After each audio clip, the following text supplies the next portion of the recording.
Today, I want to talk about being focused on our priorities, on the things that we need the most.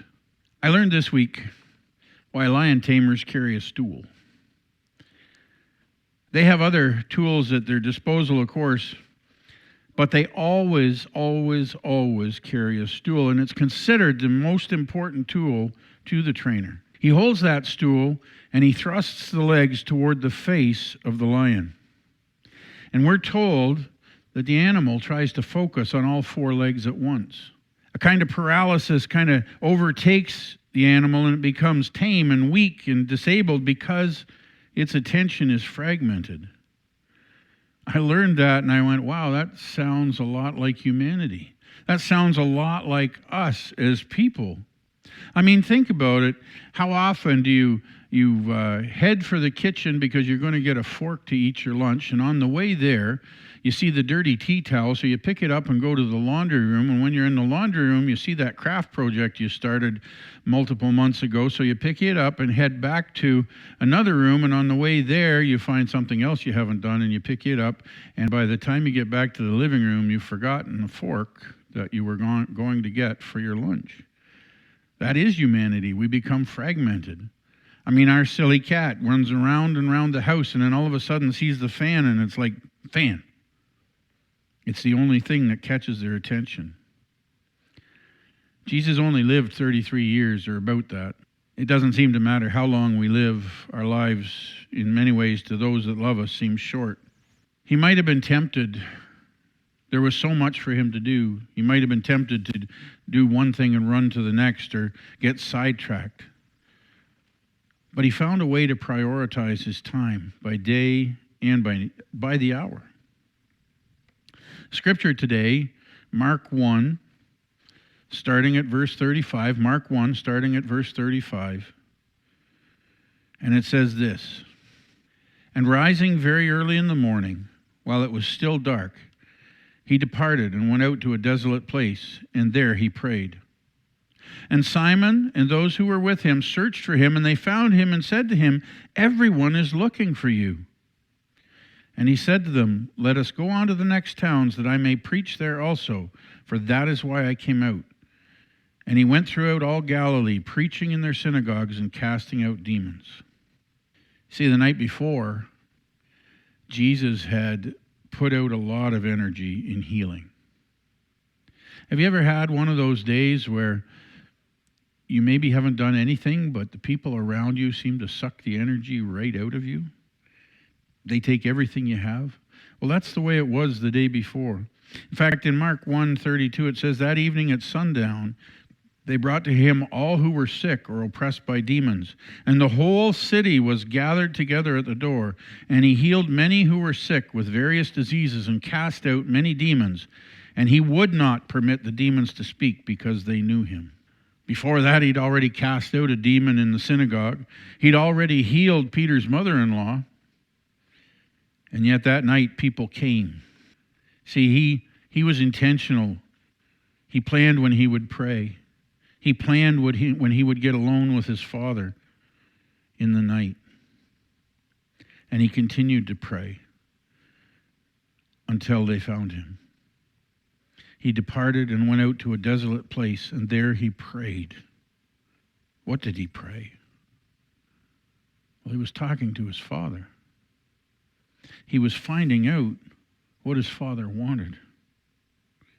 He had reverence. I'm sure he responded. In John 5:19, it says this: "Jesus gave them this answer, 'Verily, truly, I tell you, the Son can do nothing by himself. He can only do what he sees his Father doing, because whatever the Father does, the Son also does.'" He was talking to God and incorporating his presence and the power of God in his life. I mean, a poor example here on earth would be us as children. Now, I don't know what it was like for everybody growing up, but I know for my teenage years, my father worked away. He worked a few hours away in the city of Hamilton while we lived in Bancroft.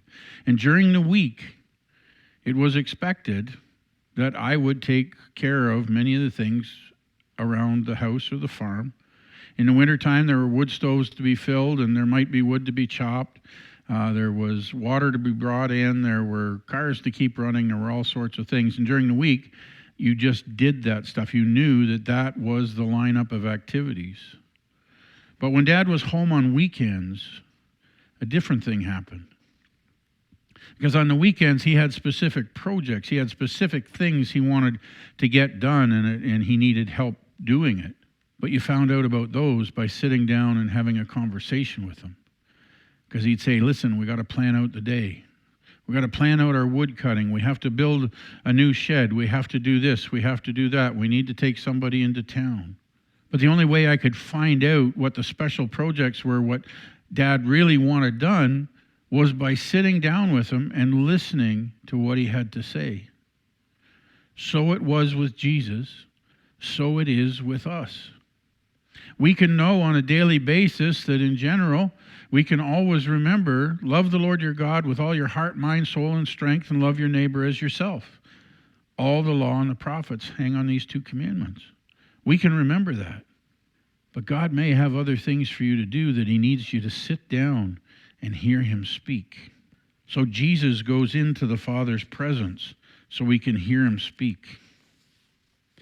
Tony Campolo, famous Christian speaker, he was talked about being in a church in Oregon where he was asked to pray for a man who had cancer. Campolo prayed boldly for the man's healing.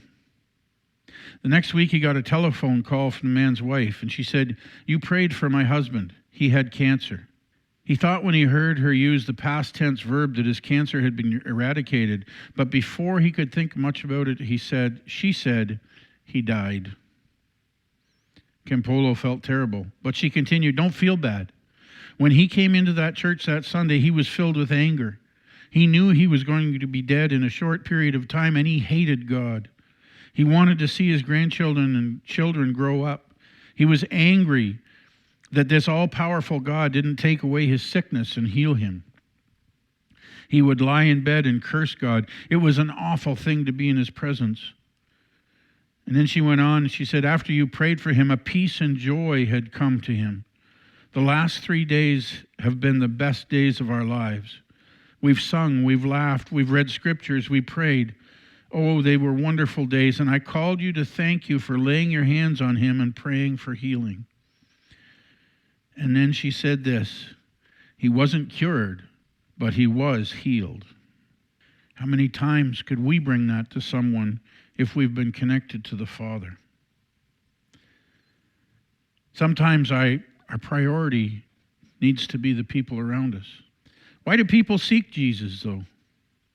Why do they seek Christians? Well, really, it's not much different than it used to be so long ago. Sometimes it's for personal needs, for salvation, or for blessings. Maybe it's for selfish needs. Maybe you want to improve your own image to be associated with Jesus in some circles. I worked for a man that was the only reason he went to church, was to be seen there. Not because God was there, not because he really wanted faith in Jesus, but he wanted other people to see him in church. Maybe you want a selfie with the celebrity preacher of the day. Maybe you think the Messiah needs an army. Maybe you're there to intercede for other people's needs. Maybe you're there to preach. Mark 1:38 and 39, and he said to them, let us go on to the next towns, that I may preach there also, for that is why I came out. And he went through all Galilee, preaching in their synagogues and casting out demons.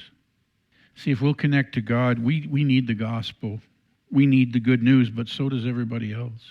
See, it's not intended for all people, and not just a small town where you come from, or not just a small town where Jesus was. It's something for all people. And so he connected to his Father, asked him where to go, asked him what to do. 2 Corinthians 10:16, so that we may preach the gospel in lands beyond you without boasting of work already done in another's area of influence. See, us getting together with God connects us with something that's far greater than ourselves. It connects us and gives us strength and gives us hope. It gives us what we need for the day. It can drive you down the road, and it can give you your destination. But we need a daily time with God. We need to study the Word together. We need to obey. There's a command. Is there a promise to claim today for you? Is there a command to obey? Is there a sin to avoid? Is there a lesson to learn? Is there a new truth to carry with you? Then get alone with God and talk to Him and find out. Look for the opportunities to share the good news. Romans 10, 14 and 15. Romans 10, 14 and 15. How then will they call on Him in whom they have not believed? And how are they to believe in Him of whom they have never heard? And how are they to hear without someone preaching? And how are they to preach unless they are sent? As it is written, how beautiful are the feet of those who preach the good news. When you're called to do something, you're called to do it. Many of you have heard my story of the first church I got called to be a pastor at. I was there to guest speak for 3 weeks. And I asked God what I had to preach. And He told me what I had to preach. And I said, Lord, I don't really want to get tarred and feathered. I just want to preach. And He said, no, this is what I want you to preach. And so I preached. And in the second week, I was approached and asked if I would consider being their pastor in a very part-time position.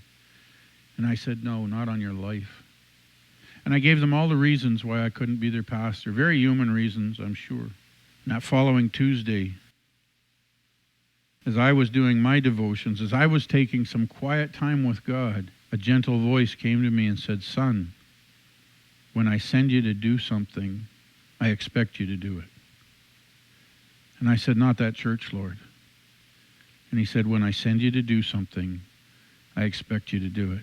And so I had to go back and say, well, I'm going to take my feet out of my mouth now and tell you that if you want me as your pastor, I will be your pastor because God says that's the way it's supposed to be. And ultimately, we were there just about 4 years. There was a Protestant reformer in England by the name of Hugh Latimer. He was known as a great preacher of his day, and he had a lot of opportunities to preach. And one of his opportunities was to preach before King Henry VIII of England. And he thought about this great responsibility to bring a message to the king. He also thought about the message that God laid on his heart, and it might not be the message the king wanted to hear. And as he thought about this, he said he heard a voice. He said, remember, you are preaching before King Henry VIII, who, if he wills, can take away your life. But then he heard another voice. Remember, you are preaching before the King of Kings. Do not displease him. So Latimer struggled. Would he preach what the King Henry wanted to hear, or would he preach what Christ would have him preach? He chose to preach what Christ would have him to preach, and it cost him his life. But if you think about it, it cost Jesus his too to preach what needed to be preached, what had to be done for us to have salvation. And it's going to cost us too to preach the good news. But what is it worth? What is it worth for the salvation of one other person? What is it worth for the salvation of many? What is it worth for you to be the example in your family? What is it worth to get alone with God and find out what direction He wants you to go? It's worth everything. It's worth everything. Find the time, take the time to get alone with God on a regular basis and have Him speak into your life.